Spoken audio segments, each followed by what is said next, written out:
Hello YouTube, it's Lion here with Hobbies of Man once again, and today we're going to be doing another first impressions review. Today we're going to be looking at Bride's Story Volume 1. This is a story by Kaori Mori, who is a very well-known mangaka, and all of her works are being published by Yen Press, or have been published at some point in these hardcover collection edition things.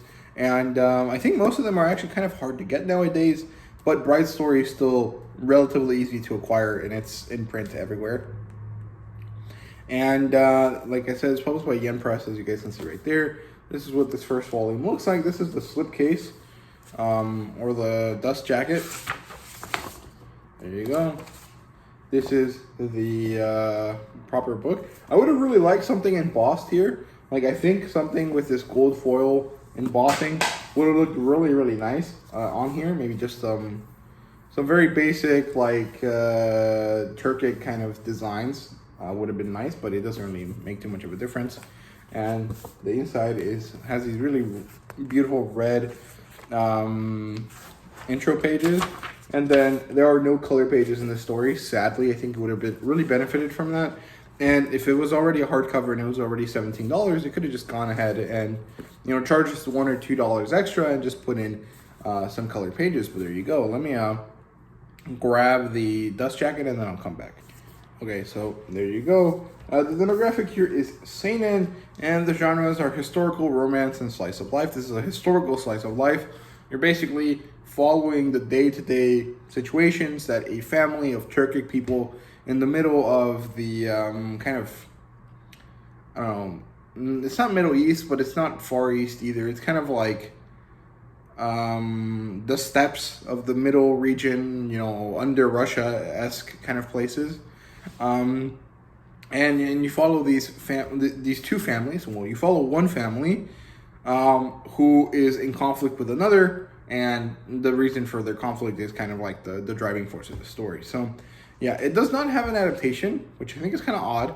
You would think that this would be, adapted very fast, but I guess it maybe has things in it that might feel a little too boring for most watchers. I'm not really sure. But I couldn't find any information on adaptation, so I'm guessing there isn't any. So that's what I'm going with. If there is, please let me know that in the comments. Now, the premise here is basically that it follows this Turkic family. I think they're called the Ayhan family, as they kind of bring this new bride into their family. Her name is Amir Halgal, and she's married into the Iyan family. She's married to their 12-year-old son, which is kind of odd, and I guess this is probably why it doesn't have an anime. But the 12-year-old son is married to this Amir lady who's 20 years old, so their age gap is like problematic by modern standards, but I feel like it's pretty average for the time period that this is set in, and so you can't really like judge it based on that. I don't know. That's just my opinion. Some people will judge it regardless. There you go. So they bring this woman in, and we get to see their daily life, and then we get to see that near the end of the volume, conflict starts to brew because the Halgal family wants Amir back. Now, they want her back because of political reasons and for monetary reasons, right? Because in this time period, we understand that things were not the way they are today, and so women were kind of treated as a way to secure political alliances and in order to secure money for the family, right? And so Amir was sent to the Ayhan family, or the Ayhan family, because she was like too old by the standards of the time. And so they could just pass her off to someone else and they had to deal with it themselves. But then the Halgal family had this kind of accord with another group of people, and something happened, and now they need Amir back so they can use her as a bargaining chip. And the Ayhan family has accepted her into their household, and so they don't want to give her back because now she is a valuable member of their family. And so tension starts to brew from there. And that's basically all we get this volume. We get to see a few different things.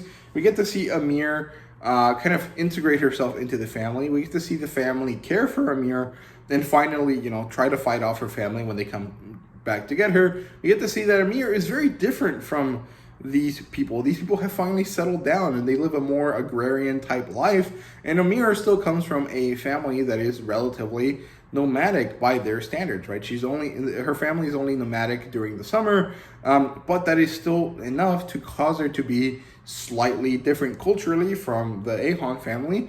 And we get to see this displayed in the fact that she, hunts for herself. She does these things that most of the women in the Ahon family do not do, because in this agrarian type style that they live in, they basically just stay at home and take care of the households and all of this type of stuff. And it's very, very interesting. I actually really enjoy how, detailed we get into this stuff. And we get to see that the Ahon family also has this Western guy just living with them. He's kind of this guy that's trying to study them and kind of learn from them. He just hangs out with them. He's like, oh, okay. And he learns a lot of stuff from them. And he's kind of just there for comic relief, basically. And he, does this shtick one or two times in the book. And overall, it's just really enjoyable, really amazing.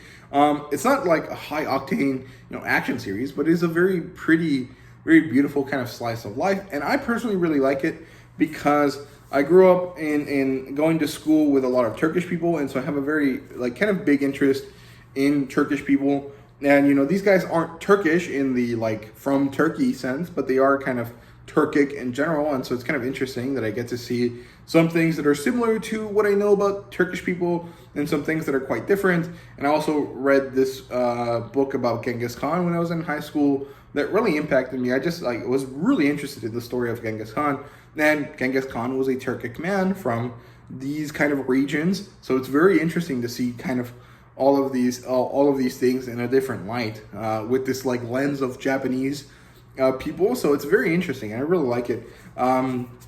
More so for that than necessarily the story. However, the story is quite good, and the art is simply gorgeous. It's just so beautiful. Look, this is amazing, so detailed. There's no reason why this had to be this well done, and it just is, because Kaori Mori is badass, man. I don't know. I really want to pick up all of their other works, but most of them are in out of stock hell or have gone out of print by Yen Press. So I don't know. I am very concerned about that, but there you go. That's a Bride's Story Volume 1, and that's all I had to say about it. So yeah, thank you guys very much for watching. I hope you guys enjoyed. If you did, please leave a like, subscribe, and comment down below.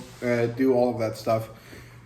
And, all of the stuff that helps the YouTube channel, please do so if you guys enjoyed the video. And thank you guys very much for watching. See you guys later.